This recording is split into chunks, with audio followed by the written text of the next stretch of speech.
Hey folks, I'm Jack Fossett and welcome to this demo and review of the One Control BJF-S66 amplifier. So this is it right here. It's pretty small, it's very lightweight, and it sounds awesome. I can unequivocally say, and I'm not being paid to say this, that this is probably the best solid state amp I've ever played. And I don't know what they did, reading the description, one of the things that Bjorn writes in his description is that he doesn't want to be particularly locked into, you know, something sounds good because it has tubes, or something sounds good because it has this or has that, but more coming up with a design and then using components, the best available components that suit that design. And this thing is awesome. It sounds great. It sounds very, very much like a tube amp in both tone and responsiveness and depth of sound.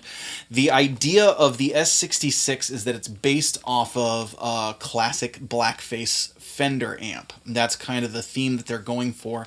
I think it nails it. I think it sounds great, and I think it actually takes it a little bit further than a lot of, you know, actual Fenders. And you're talking, this is coming from a guy who absolutely loves Fender blackface amps. They're at least tied for my favorite amps out there.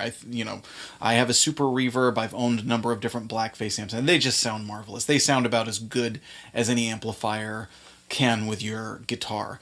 And this thing just sounds great. Now, when I say take it further, there's a number of ways it takes it further, both tonally and function-wise. So let's dive right in. We'll talk a little bit about the functions first, and then I'll talk about the tone afterwards. So for the functions, you have 2 channels now, and this is all foot switchable. Now, this is kind of a unique thing. You can buy the foot switch that goes with this, which has kind of a unique control. It almost looks like a telephone jack. The optional foot switch controls the tremolo, the channel, and the effects loop. It has an effects loop, which is really, really cool.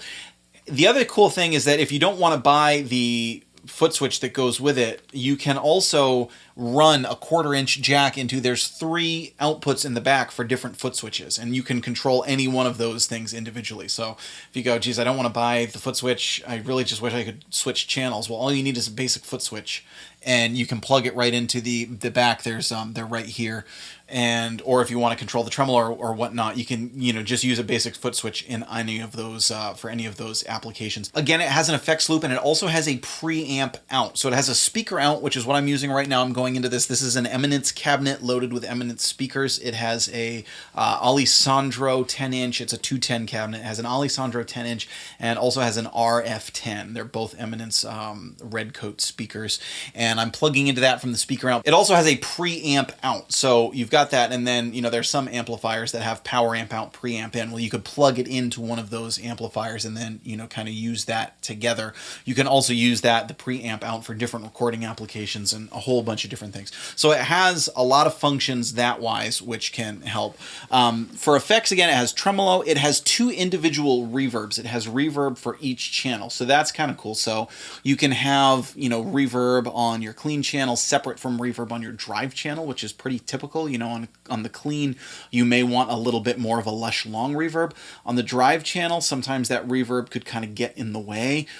Or vice versa. Maybe you do blues and jazz stuff. Maybe you want a real cleaner jazz sound that doesn't have that reverb. And then maybe you also do some like B.B. King stuff where you want a little bit of drive and that sort of classic long reverb sound. Well, you can do that either way. And you have, for each reverb, you have level and decay. So you can set the time of the reverb, and that's really cool. For controls, we have a universal treble, bass, and mid, 3-band EQ. You have the master volume for the clean, which is the rhythm channels, what it's called, and then you have the master volume for the lead channel. Now, there's a gain knob. This is a little unique. This took me a second, but I figured it out, and it works great. There's a gain knob that's universal. So at first I was a little like, that's kind of odd, because, what if I want full gain on the drive channel, but then I don't want full gain on the rhythm channel? And, well, so let me kind of get this. First of all, you have a lead boost knob. Now, the lead boost knob is just for the drive channel. So like, let's say you want a nice drive sound, but you want, you don't want that kind of edginess on the clean channel. You could turn the gain down and turn the lead boost up. That's kind of like a body knob almost. I found that the lead boost and the gain, when you're on the drive channel, the lead boost is almost like a body knob, and gain is almost like a detail knob, or like a pre-gain, post-gain kind of thing. This one, the lead boost, I found kind of gave it a bit of a fuller sound, and the gain was more like adding in clipping. So you can adjust it that way. That being said, I actually think the rhythm channel sounds really, really good with the gain up, because it still stays clean, but you can really dig in and get some grit. And the way that I read it in the manual is that they're basically, both channels are based off of a blackface amp pushed to different levels, right? So the lead channel is based on a blackface amp that's really opened up, whereas the rhythm channel is based on a blackface amp that's not all the way opened up, but again, you can sink into it and get some grit. The responsiveness is unbelievable. I can't believe how much it sounds like a tube amp when you actually dials these things in, and how it really feels. So that makes it really perfect for people who like that blackface amp sound and really want that, but in a more controllable setting, because with a blackface amp, as much as I love them, it's really hard to get that sound. It's like you can get a Princeton. Princetons are great. They are pretty expensive, and even a Princeton, there's only certain settings where you can really drive them. If you're mic'd at a gig, the sound guy's going to get mad if you turn it up too loud, or if you're not mic'd, then you have to turn it up, but then you don't have the clean headroom.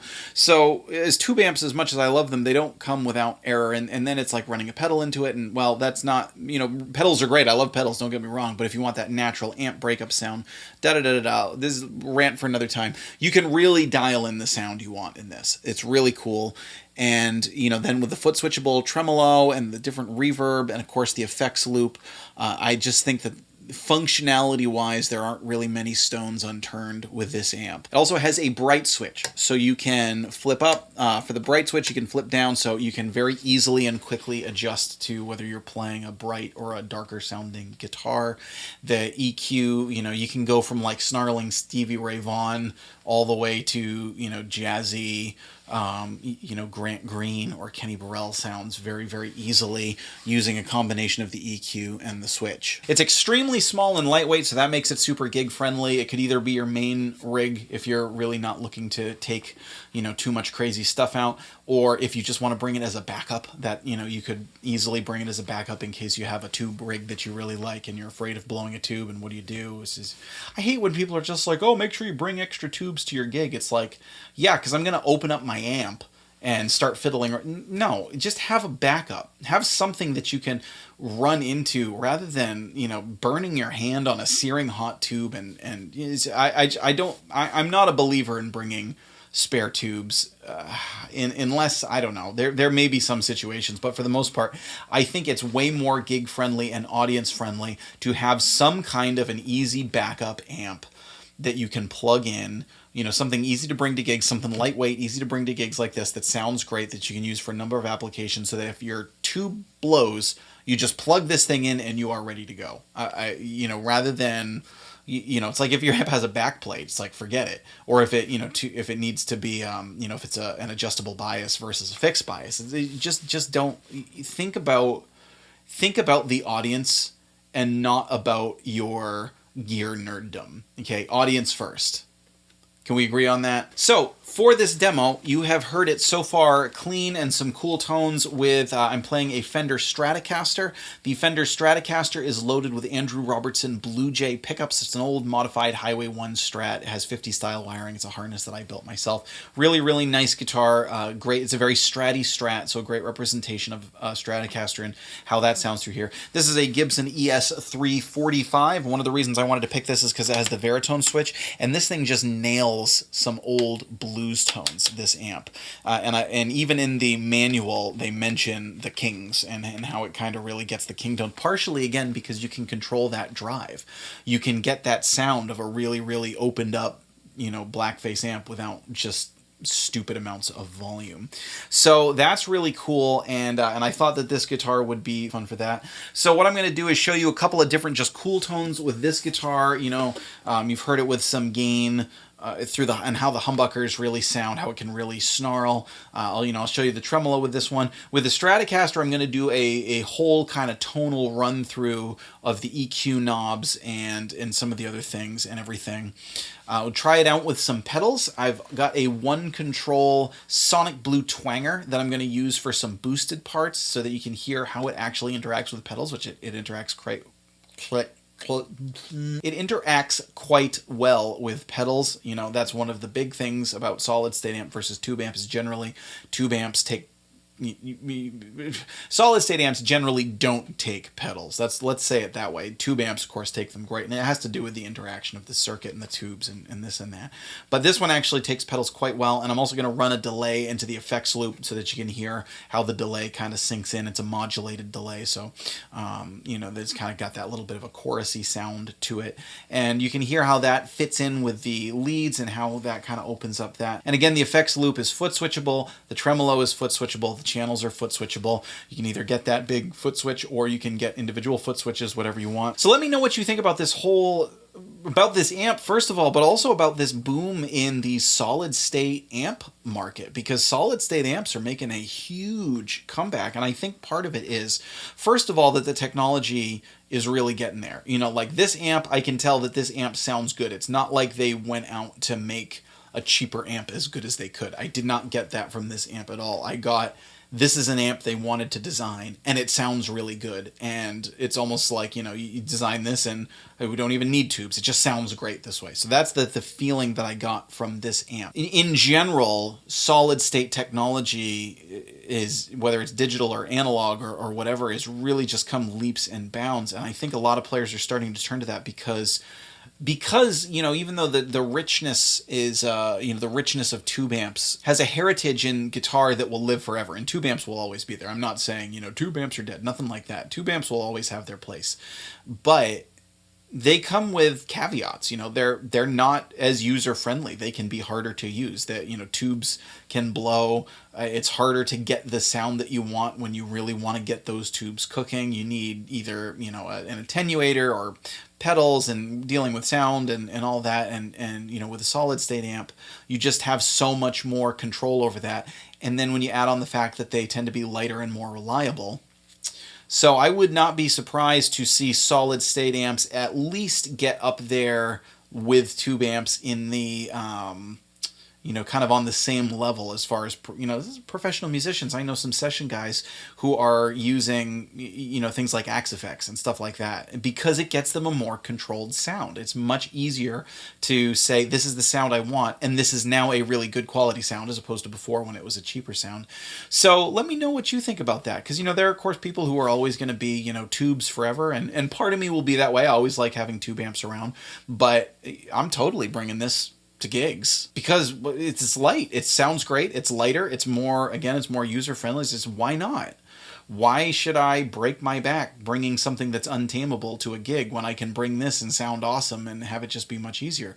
So I think that's really the bottom line to it. I'm Jack Fossett. Please remember to like, share, and subscribe. Check out the One Control BJF-S66, and we will see you next time.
you.